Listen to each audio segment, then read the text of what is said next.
a good young girl who unfortunately had this, mental illness that didn't get helped. And that's the real tragedy. Did not get any help. It was 13-year-old Kanaya Ward's dream to become an artist, she shared on her Doodle Addicts profile page. That's where she posted the drawing she was most proud of and a mantra: "I'm conquering my fears and rising every day." How true, she wrote.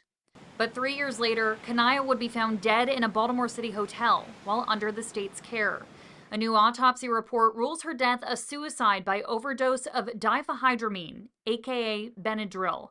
The report reveals she was found with a note and an empty bottle. It's just more questions, more and more questions. You know, where was this one-on-one supervision? The teen was in foster care due to her history of mental health problems and a prior attempt on her own life. She was living at the Residence Inn by Marriott on North Wolf Street, a placement made by the Department of Human Services. As of October 9th, there are 14 children under DHS care in similar living situations. Family attorney Thomas Doyle says this wasn't a case where Ward wasn't wanted, but her family needed help when it came to her mental health. Mom was trying to get her at least into a group home or a better situation where she could get treatment. DHS contracts with third-party vendors to provide the one-on-one care.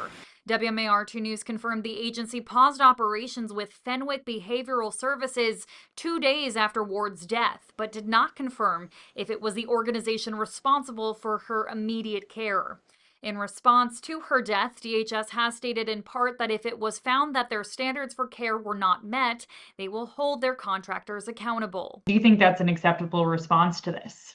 Oh, absolutely not. I think it's not only unacceptable, it's really callous and gross in my view, because that's the response. Point the finger at the third party. But if they're passing the buck on to these independent contractors, you still have to oversee them. And clearly they weren't doing that. The ACLU has previously filed a class action suit against DHS for failing to provide proper oversight for children given psychotropic drugs, including a 16-year-old who overdosed twice on his prescribed medications while living in a motel.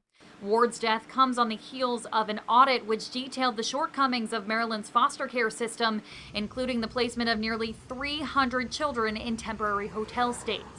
According to the audit, there shouldn't have been any kids in these hotels.